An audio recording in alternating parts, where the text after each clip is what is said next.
Floor, go try to block every shot. And I'm gonna be physical with you the whole game. You know Stu gonna be physical with you. When you think of the Pistons, you think it's just hard work and just gritty basketball. That's just the identity you gotta have when you put on that jersey. I'm not your average breed of King 9. Not a good dog, I'm bad boy for life. I set the tone, don't care about no tick. Let it be known, I get my respect. Come in the lane and see I don't bluff.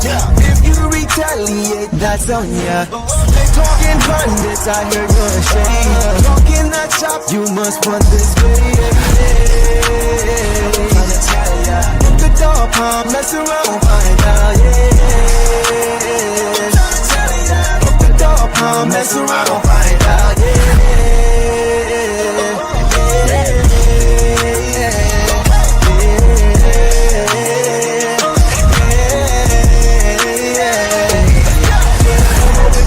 For some barbecue sauce, boy, you better crop a hill, cause I'm like that.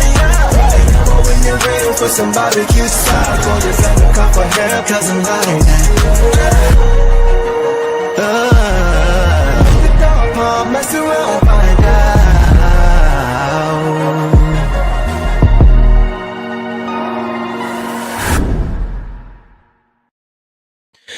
Detroit basketball. What up, y'all? Welcome back to another episode of the Downtown Deuce Show.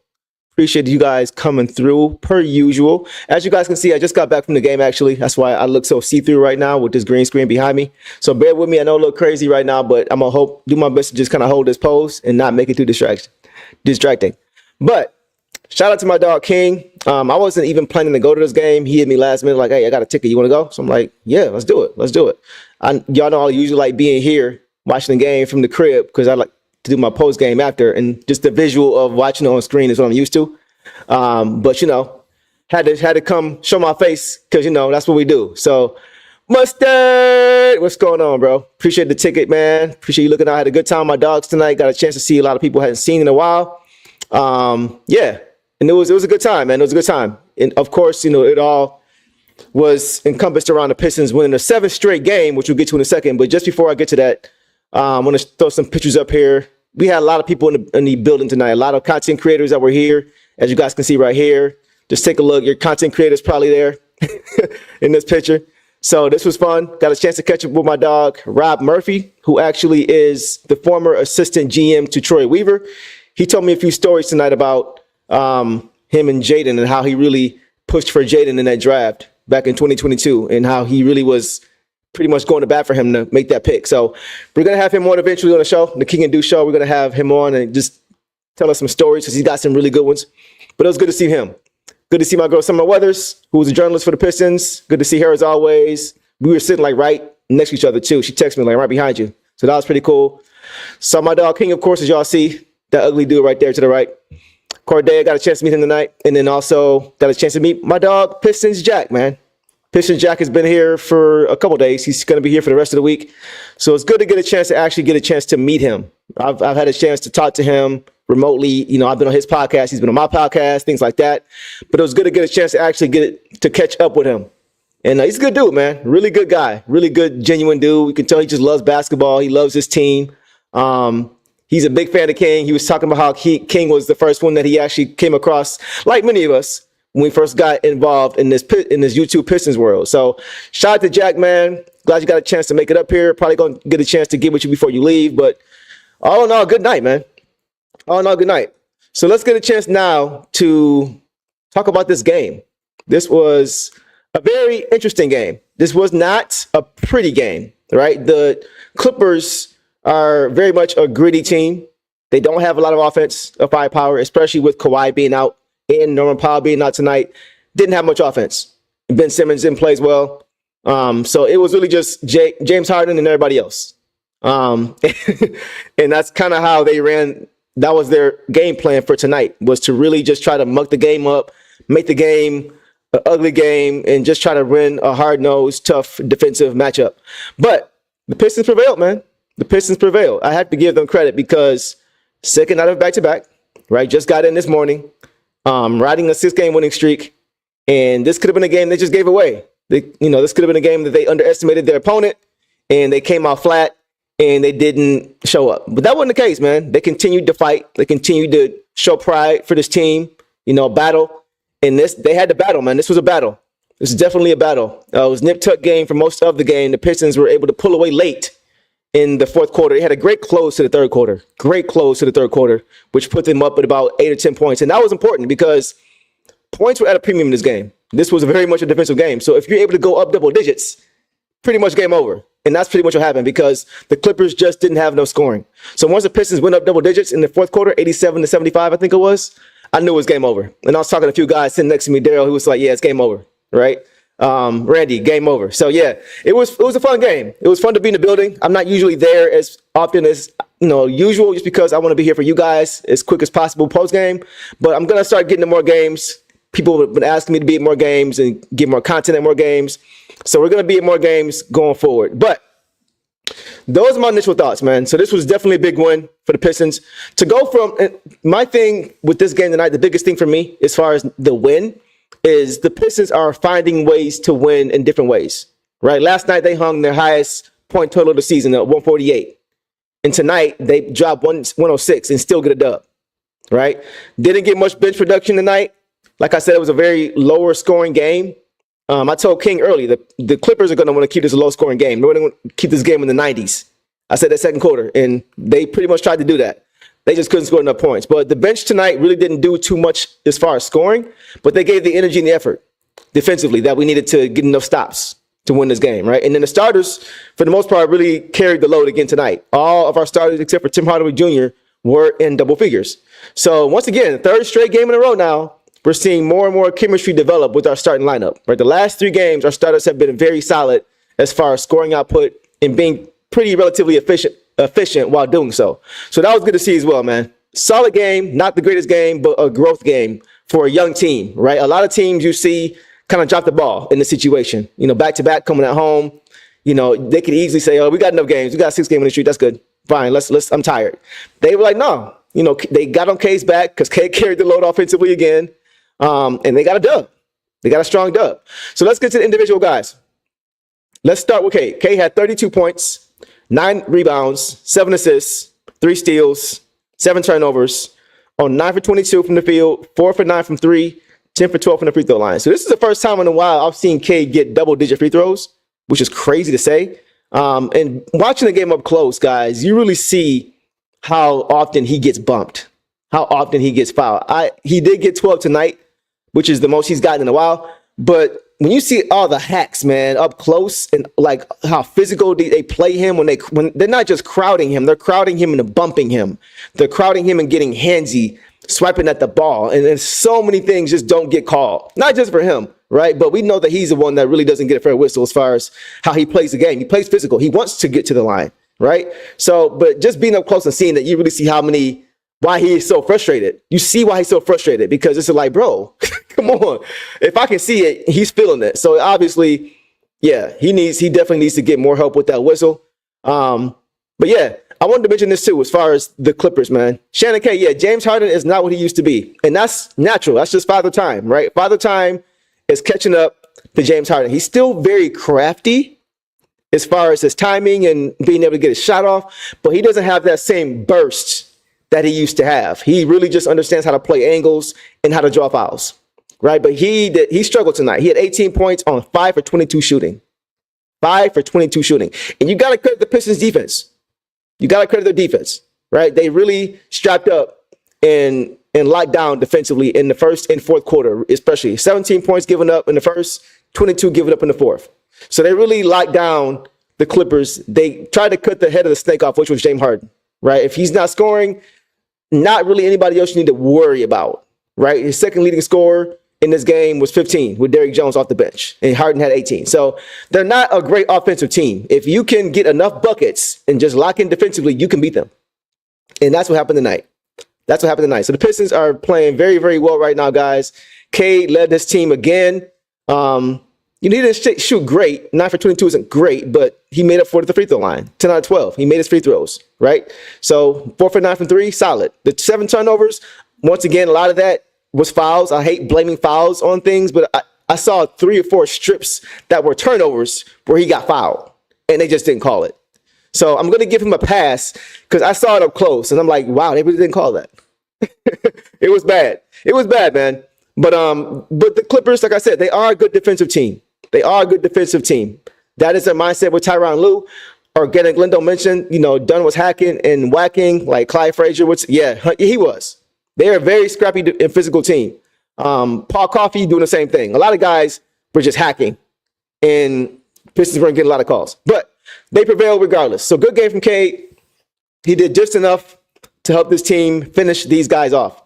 Let's go to Tim Hardaway Jr. Tim Hardaway Jr. had one of his not so good. This wasn't a great game for Tim Hardaway Jr. He had 6 points, 2 boards, 2 assists, 1 steal, 1 block, 1 turnover, 2 for 7 shooting, 0 for 5 from 3, 2 for 2 from the line. So he just couldn't get that 3-ball going, right? His approach to the game is always going to be the same. Tim Hardaway Jr. is going to come in and do the same things every game, right? Systematic basketball, right? Moving without the basketball, coming off screens, getting good shots offensively, making the right pass if it's not there. Defensively, he's strapping up. He's switching, he's communicating, he's giving his body up. Like, that's just what Tim Hardaway does. He just didn't have a shot going tonight.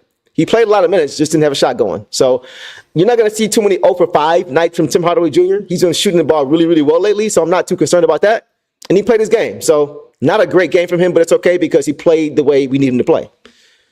Asar Thompson had 10 points, 3 assists, 2 boards, 4 steals, 2 blocks, 5 for 7 shooting in 27 minutes. So Asar played well. Asar continues to play well, man. He had one little shite in a fool moment where he had an easy run-out dunk, and it looked like he either slipped on something or just misplaced his jump, but he just kind of like lost the ball and it went out of bounds. And I remember I was saying last stream, I said last game, guys, last show, I said that he needs to work on his ball handling. He needs to work on his ball handling. It doesn't hurt too bad because a lot of the times when he's turning it over, it's on a fast break. So it was 2 points he wouldn't have had anyway, but you still don't want to see him giving up 3 points like that, right? And that's one thing he has to continue to work on. Yes, DG, it happened again tonight. He was right at the rim for easy. I think he had a easy run out, and he just lost the ball. It looked kind of cringe. I'm not gonna lie. It looked kind of cringe the way it was like, I could have made that layup. You know what I mean? But it's okay. It's a work in progress. He's continuing to impact the game in multiple ways, defensively and offensively, right? The way he guarded James Harden, he was a big reason as to why James Harden shot 5 for 22 tonight, right? He was a big part of that. He was the main, and he's been the point of attack defender the last few games. You saw tonight with James Harden, last game with Trae Young. Before that, it was De'Aaron Fox, right? So he is becoming the guy. He's becoming the Dyson Daniels of Atlanta. He's becoming that guy for us, right? The best offensive player, we're going to shut him down with Asar. So Asar, he's going to have his moments like he had tonight, but he's just so dang impactful in other ways. You can't really keep him off the floor regardless. It doesn't really matter. He still finds a way to make some kind of impact on the floor while he's playing. So Asar was solid, man. Played a solid game. Let's get to Tobias. Tobias played really well again. 20 points, 5 boards, 2 assists, 3 turnovers, 9 for 13 shooting, 2 for 3 from 3, 0 for 1 from the free throw line in 38 minutes. I mean, I don't know what else to say, man. Tobias Harris he's been doing it, guys. He's been super consistent. Aside from last game, he's been close to the 18 to 20 point range every single game. I think last game he had 12, and that was the anomaly of the last couple weeks. So Tobias Harris really has him playing very, very good basketball, man, for this team. He's playing, like I said with Tim Hardaway Jr., he knows who he is, and he knows what his role is going to be for this team. That's the most important thing. All these guys, if they are a start in their role individually, it's going to make them a very good team. And Tobias Harris seems to understand now who he is for this team. And that's the biggest thing. He was knocking down shots. He was playing solid defense. He's been getting on the boards a lot more too. He's really been attacking the boards. And that's something I love to see because as the Pistons play these top tier teams in the East, especially come playoff time, we're going to need that. When we're going up against Jared Allen, Evan Mobley, Giannis, Brook Lopez, Cat, Mitchell Robinson when he comes back, we're gonna need everybody on the boards because JD can't do it by himself, right? We know Tobias is about 6'8", and going against those powerhouse teams in the East, you're gonna need size. You're going to need that. So I do think it's gonna be a problem come playoff time, regardless, even if he does give that effort. But it makes it better that he is at least trying to help JD out on the boards. right? Which takes us to JD. JD had 12 points, 19 boards. Man, 2 assists, 1 steal, 1 block, 2 turnovers, only 2 fouls, 4 for 8 shooting overall, 4 for 6 from the free throw line. So solid from the free throw line. He's been shooting about 80% the last few months, guys, from the free throw line. He really has improved that. He was shooting 58% to start the season, 58% to start the year. And since he has hit his stride, right? Since he has hit his stride, he has been playing better across the board. Across the board. For him to have 19 boards, that is a grown man game. 12 and 20. 12 and 20. And I was watching him this game. He was all over the glass. So many times when he was grabbing a rebound, Zubac was nowhere near the ball. Like the way he was sealing guys off, getting position and grabbing a rebound, he was all over he looked like Andre Drummond tonight on the boards. If you guys know what I mean. When Andre Drummond was playing for the Pistons and he was peak Dre, the best rebounder in the world, Andre Drummond, Jalen Duren was showing signs of that tonight. There was nobody even near him a lot of time when he was grabbing a rebound, which means he was getting great position, sealing off his man, and going and getting it. Right? So Jalen Duren is continuing, guys. At 21 years old, we're seeing game over game, week over week, month over month. He just continues to up his game more and more. And we talked about his assists, his vision. That is also really improving with him. He's really becoming a really good passer out of the pick and roll, especially when you got rollers or you got guys who are open for 3, because you got an advantage. You got a 2-on-1 now once you catch the ball in the paint. Like he's making the right read, making the right pass, or he's going to the hoop if they're not paying attention to him. And then just his screening. His screening has been very, very well. When was the last time we saw JD get caught for offensive foul? I think he had 1 tonight. But the last few weeks, he really has worked on that. And his positioning and his timing with his teammates has really improved. So JD, man, across the board is, I just can't wait to see this guy when he's 23, 24. You know, I'm starting to see more of that Bam Adebayo type of prototype with him, right? But just his growth.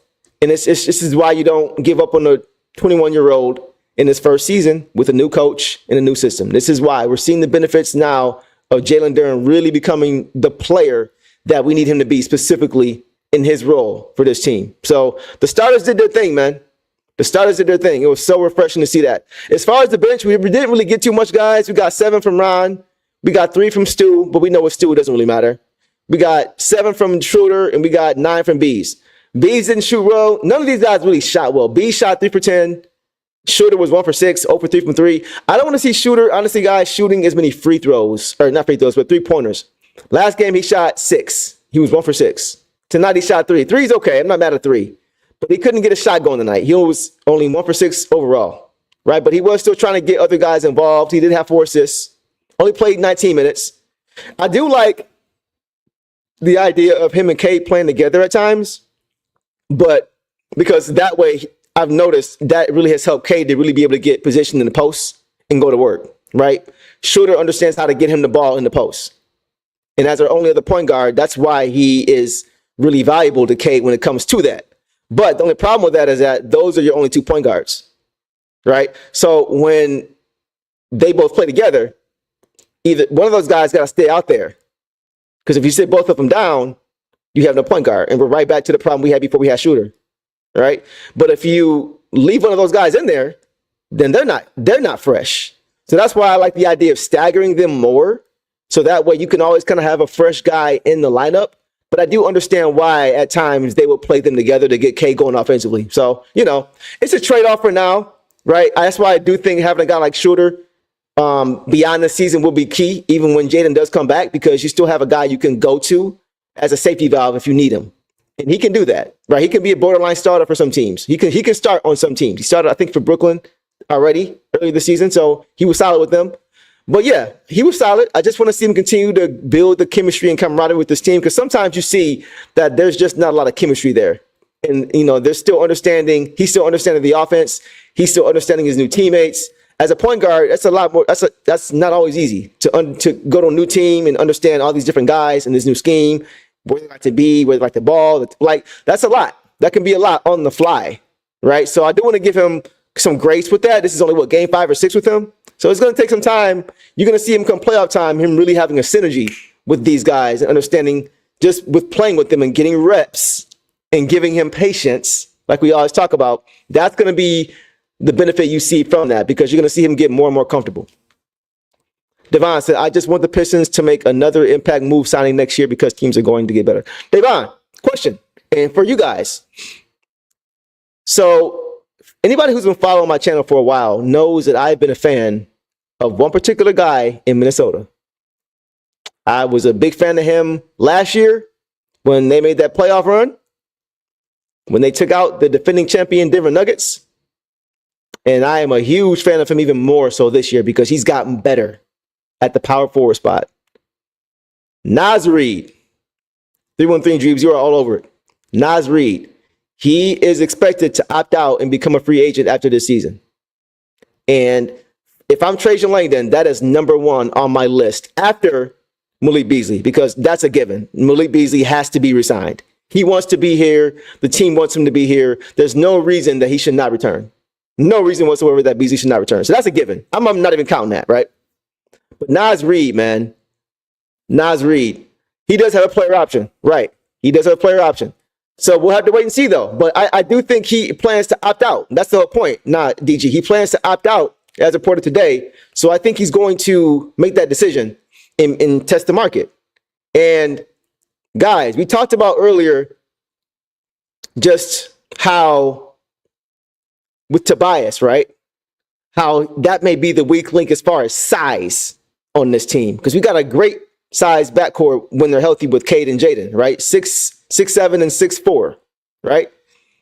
SR at the 3, I like him. Even though he's not the biggest 3, he plays huge.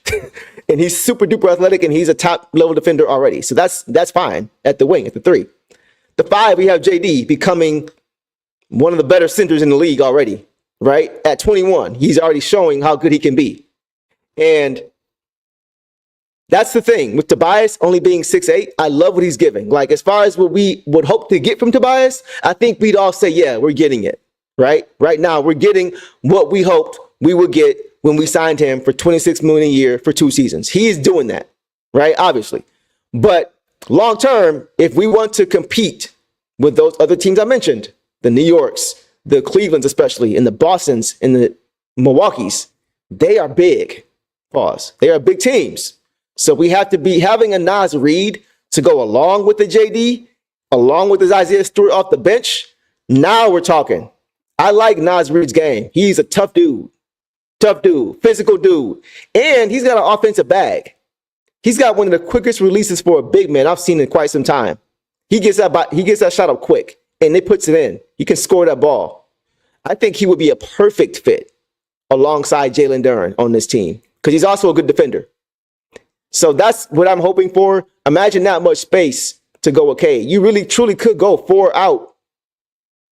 You know what I mean? With Cade, if you wanted to, or 3 out, sorry, right? Had Naz Reid, you could have Jaden, and you could have Asar, even if he's not a shooter, you could have him. You just have more space that way, right? Tobias has not been a great shooter for us from long range. So having a guy like Naz Reid, that would be perfect. That would be absolutely perfect. I hear you guys saying that he's going back to Minnesota. They probably will, but if I'm Trajan, I'm trying to prepare as much as possible to make a run to get that guy. I think he may be. I won't say he will be as important as Rasheed because he wouldn't be, and we're not there yet. But that will be a move we can make without having to break the bank. Right, we do have some assets we could use to go and try to get a guy like him, clear up some cap space, things like that, some picks here and there, things we could do. So, DG, Deuce, is there a taller 4 you want other than Naz that would help? Not really. I mean, I'm sure there's some guys out there. I've just been on Naz Reid since last year, bro. Like, I feel like he's the perfect fit. How tall is Naz Reid? Somebody check that out for me. I think he's like 6'9", 6'10". He's not a huge 4, but once again, he plays big. He plays bigger than his size. He's 6'9". So even though he's only an inch taller than Tobias, he plays a different type of basketball. Tobias is more so a finesse guy. He's a finesse offensive player who has leaned in to playing more defense, who has leaned in to rebound in the basketball more because he understands at this phase of his career, that's what he has to do and for this team. But that's not naturally what he wants to do, right? Naz Reid, that's naturally what he wants to do. That's naturally who he wants to be. So, and he's a good rim protector as well, which you can't really say about Tobias at this stage of his career, right? That's just not his game. So that is why I want a guy like Naz Reid. And he has playoff experience, right? He went to the Eastern or the Western Conference Finals last year. You know, he's played with the guy in another great 23-year-old player in Anthony Edwards. So he knows how to play with stars. I think it's a good situation for everybody if we could get that guy here. Everybody. Case Crack says many will have to let Randall walk, probably try to trade McDaniels and let walk to. Yeah, that's a lot. So it's not a guarantee, Case Crack, that they're going to be able to grab to bring him back. It really just depends because they're spiraling right now. The Timberwolves are spiraling right now. They're not the team they were last year. I think they're currently in 7th place, right? They just got blown off the floor by the Thunder the other day. They're not in the same class with these top teams in the West right now. So who knows? They may get desperate and try to keep their star happy and make a splash. Who knows? Trading Callaway was the biggest mistake of this team's future. Like, that was the biggest mistake they could have made. So we'll see. We'll see. Many just traded Cap for a can of beans, but that's what I'm saying. You never know. You never know. So I'm sure Trajan has his eye on that for sure. I'm very confident that he's aware of what this team needs more than we do, and he understands that if that guy's available, I'm going to go get him. So, guys, 7 straight wins, man. 7 straight wins. How are we feeling? How are we feeling having our first 7-game win streak? And I don't know how long. I know it's been the first 6-game win streak since, 2015, Brandon Jennings, game-winning buzzer beater. But how far do you think, we can end the stream with this, how far do you think this team can go? How many wins do you think the Pistons can rack up before the streak is finally broken? It's going to get broken at this point. We know that, right? And the season is not just about winning streaks. It's about building and getting better at the right time. But the Pistons have a tough schedule coming up. They have a tough schedule coming up. The next 2 games are going to be tough. And that's kind of what I'm focused on right now because it's not going to be easy. So the next couple games, right? Let's take a look here. So coming up next, the Pistons have the Celtics at home on the 26th. That's going to be a tough game. That's going to be a tough game.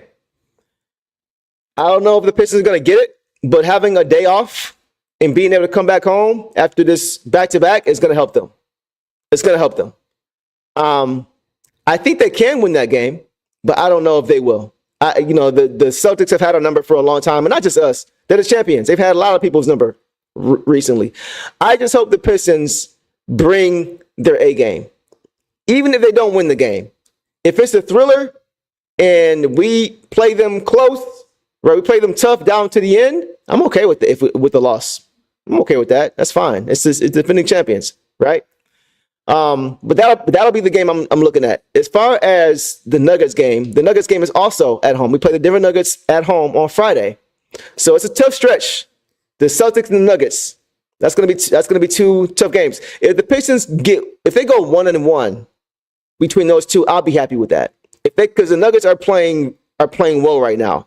It looked like they're revving up for their playoff run to reclaim their title. That's how the Nuggets look right now, especially with Jamal Murray playing the way he's playing right now. He's looking like Bubble Murray the way he's playing right now. So if he's looking like that, it's gonna be tough. It's gonna be tough, but we'll see.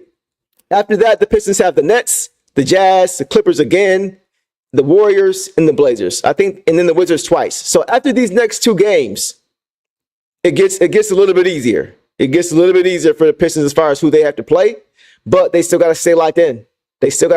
So we'll see what happens if they can get if they guys, it's not likely, right? But if they can if they can ride this momentum and pull out 2 wins over the Celtics and the Nuggets, that'll put us at 9 in a row. If we get that, we're getting 10. We're beating the Nets. And once if we win those 2 games, we could really rattle off a long streak, like a 13, 14, 15 game winning streak, guys. Momentum is a very powerful thing. Very powerful thing. So if we can find a way to do that, I would not be surprised if Pistons go get 14, 15 wins against the Nets, the Jazz, and the Clippers, who we just beat tonight. Yeah, I could definitely see that happening. I could see it happening, man. And if they do that, they put themselves in prime position to be in the top four guys in the league, or in the East. Sorry, in the East. So I know a lot of you guys have been talking about where we're going to land as far as the playoffs, right? As far as our playoff seating. So let's take a look at that. I'm going to pull the schedule up here, and then we'll get out of here and call it a night. But it's fun. Isn't it fun to look at the rankings now? Isn't it fun to look at the schedule now with us playing so well? Isn't it fun to look at the Eastern Conference and not have to scroll all the way down to the bottom? Right? It's just nice to be able to see our team in contention, our team respectable. And that's where we are right now. Like, just seeing us above this line, above this playing line, is beautiful. It's beautiful, man. For years, I had to come down here. And I was down here, and I hated it. I absolutely hated it. Last year, we were down here. We didn't want to be that team that Kyle Kuzma got away from. Right? But, okay. So let's take a look here at the standings. Look at this right here, man. This is beautiful. 7 straight wins. That's beautiful. That is a beautiful thing to look at. And as you see, the top dogs in the East are also priming up for the playoffs, guys. That's why we got to keep winning. The Bucks won 4 straight. The Celtics won 5 straight. The Cleveland Cavaliers won 7 straight. The New York Knicks are reeling. I think they're kind of fraudulent a little bit. But look at this right here. The Pistons, after the night's win, are only 1 game back of 5th against the Pacers, who just lost tonight. The Pacers also had a winning streak going, but it looks like they lost tonight. So we are only a game back of the 5th seed. And if we get to the 5th seed, as of right now, we'd be playing the Bucks. It's going to come down to the wire, because you see the Bucks are right now tied with the Pacers. They're both right here. So this is going to come down possibly to the wire, guys, to the end of the year. So it's going to be hard to know who the Pistons will play at that 4 or 5 if we get to the 4 or 5. If we get to 5, we don't know who's going to be at 4. You know, so we got to wait and see. It could be either one of these 2 teams. If we stay at 6, which is honestly, guys, what I want, in a sense, I don't want it, because it means that we're not winning at the same rate that we have been, right? And I want to keep this winning streak going. But at the same time, I think of these 3 teams right here, 3, 4, 5, the Knicks is the team that we could beat. The Knicks are the team that we could beat. I think we match up very well against them. Like I mentioned, I talked to King about this. I talked to Ashton about this. I talked to Eric Vincent about this. And I agree with them. Matchup-wise, I think that is the best opponent for the Pistons to play. And being able to beat a team like that, and that's on that stage, you know, New York is one of the biggest stages in the world when it comes to the NBA. Like, that's how you get your press. That's how you get eyes on you. Is play against them in the playoffs. Everybody's covering them in the playoffs. So that would be interesting. I do hope the Pistons kind of remain here and get that first round against the Knicks. But we'll see, man. We'll see. It's going to be interesting as we come down to the wire. But who do you guys want to see in that first round? Who do you guys want to see in that first round? I'm seeing a lot of 5th seed. Devon saying 5th seed.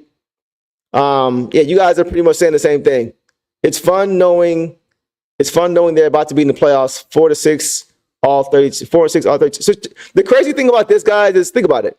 So as of right now, the Pistons have played 58 games. They're 32 and 26.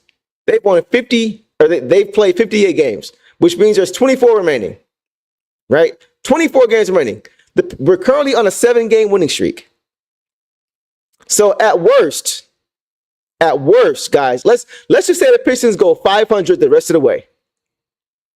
That's being generous. They're going to go better than 500 the rest of the way. They're not going to go 12 and 12 the rest of the way they're playing right now, right? But let's just say they do. Let's just be very cautious and say they do. That's 44 wins. That's 30 more wins than last year. Nobody in their mama thought that was going to happen this year, guys. I didn't even see it. King said 40. I said 35. A 30-win jump if the Pistons only go 500 the rest of the way. If they go 14 and 11, or if they go 13 and 11, that's 45 wins. They go 14 and 10, that's 46 wins. They go 15 and 9, that's 47 wins. They go 16 and 8, they're sitting at 48 wins. 47, 48 wins, guys. That's crazy. That is insane, right? But that's our reality right now. Because these Pistons have been rolling, guys. I don't think we really have been giving them enough credit looking at where they were last year and looking at the expectation that most of us had. Not to have anything crazy like 20, 25 wins, but still, they're approaching on surpassing what I thought they would get already with 24 games remaining. And this is without Jaden, guys. I don't hear any talk about we're playing better because he's out. No, two things can be true. One of your best guys can get hurt, and the other guys on your team can come around at the same time. Two things can be true. There's in no world where Jaden doesn't help this team even more, right? Even if just from a depth standpoint. If he's healthy, he was playing the best basketball of his life. You think the Pistons just gonna fall off a cliff when he gets hurt? If he doesn't, like, you really think if he was playing right now, the Pistons wouldn't be doing this? You know what I'm saying? Like, so that's why I'm really excited that when he does come back, because, you know, right now, there's no reason to rush him back. There's no reason to rush him back, right? We're already, everything at this point, guys, going forward is gravy. Would you not agree? A playoff win is something we haven't done in a long time. I know I'm not going to mention how long it's been, but we haven't had a playoff win. I'm going to tell you, we have not won a playoff game, guys. Not a series. Not a series. We've been in 2 series the last 10 years, right? 2 playoff series.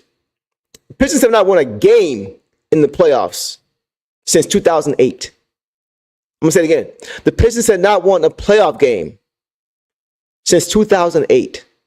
It was the last year of the Pistons going to work core, the remnants of what was left on that team. They lost to the Boston Celtics in 6 games in the Eastern Conference Finals. That was the year the Celtics won the championship. That was the last time the Pistons won a playoff game.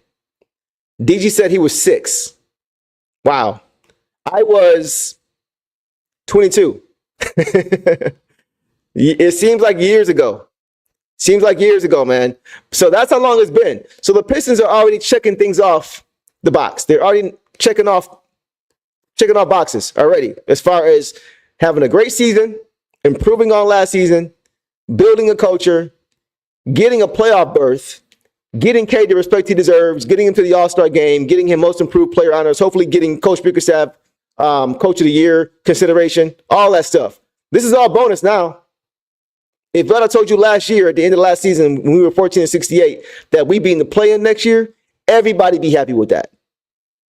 Everybody be happy with that. Now it's a given when we're going to the playoffs, let alone play in. It's a given we're going to the playoffs. So everything now is gravy. This is all gravy, right? As long as we don't get swept in the first round of the playoffs this year, it will be a good season for me because the Pistons will have had an opportunity to get some playoff experience, which they have not had yet. K hasn't been there. Jaden hasn't been there. JD hasn't been there. Asar hasn't been there. Tobias, the only starter, has been there. But our core has not been there. The most important game for this core was trying to get into the NBA Cup, right? And they lost. That's the biggest game of most of these guys' NBA career. So getting to the playoffs and winning a playoff game and pushing and maybe winning a playoff series, that to me is a great season. Great season. Get the monkey off your back. Get Cade some exposure. Let Cade dominate in that series. Show as a Pistons team that we're not going anywhere on a big stage. Yeah, that's a good season. Considering what happened last year, that is a great season. Nobody should be upset with that, right? So that's where I'm at with it right now, guys. I'm really excited about what we're seeing right now from this team. I couldn't be happier. They're finding ways to win games in different ways. 148 last night, coming home with a back-to-back, win with 106 because they strapped up. This team is ahead of schedule. This team is ahead of schedule. And I'm glad I got a chance to go tonight to see these guys up close. It's been a while. Got a chance to see some of my guys after the game. But it was just nice to see and be in the environment because the fans are starting to come back. The fans are starting to return to LCA. I was looking at it tonight. On a Monday night, it's not usually packed out. It never really has been. But it was a good presence there tonight. And it was loud. And then you could hear the crowd fans, guys, we all appreciate a certain style of basketball.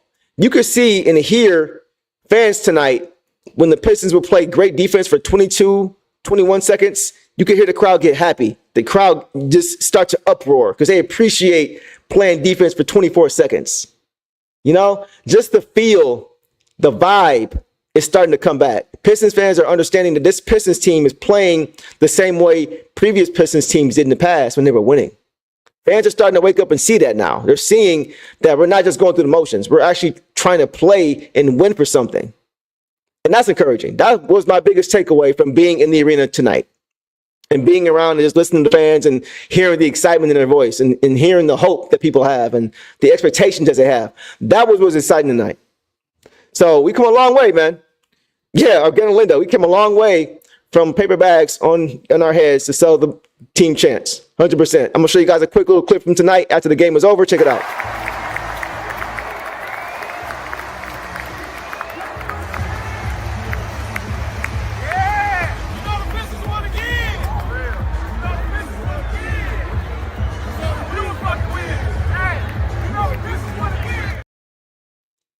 So it was good vibes, man. Good vibes. They had, you know, GMAT playing, all that. It was cool. Pistons won again. Y'all know what it is. You know what I mean? So yeah, it was a good time, man. Good time. But the future's bright, guys. Future's bright. So next game is a biggie. Wednesday night against the defending champions. This is a measuring stick game. This is a measuring stick game. Pistons, I think, going to come in with a chip on their shoulder and try to win that game. I think they have this game circled on their schedule, probably more than the Denver game because of the history with the Boston Celtics and the things that have been said and the things that have been done, right? Devon, yes, that is Willie. That was Willie and a bunch of other guys. Willie, Daryl, everybody was there. Juan, all of them. Yeah, it was cool. But yeah, so that's about it, guys. We'll end it there. Shout out to everybody who was there tonight, man. If you guys ever see me at game, just walk up and say what's up. What up, though? You know, I love kicking it with everybody who was there. I love meeting all you guys. You know, this is a little community here we got here, so I appreciate, you know, when you guys come up and highlight your boy. So this has been fun, man. So I'll be back here Wednesday night. Hopefully we'll be, every time I say this too, it seems like it happened. Hopefully after Wednesday night, we'll be talking about an 8-game winning streak, and then we'll go from there. But shout out to the Pistons, man, for playing their tails off tonight, playing hard. It wasn't pretty, but they played hard. They did what needed to be done to get the dub. And at the end of the day, sometimes that's all you got to do. And they did that. So shout out to this team. Shout out to Coach Bickerstaff. Shout out to Trajan Langdon. Shout out to the fans for showing love to this team, man. And God bless everybody. Hope everybody has a safe evening tonight. Everybody be safe if you're out. And as you guys know, I always appreciate you hanging out with your boy. And until next time, Detroit versus everybody. Peace.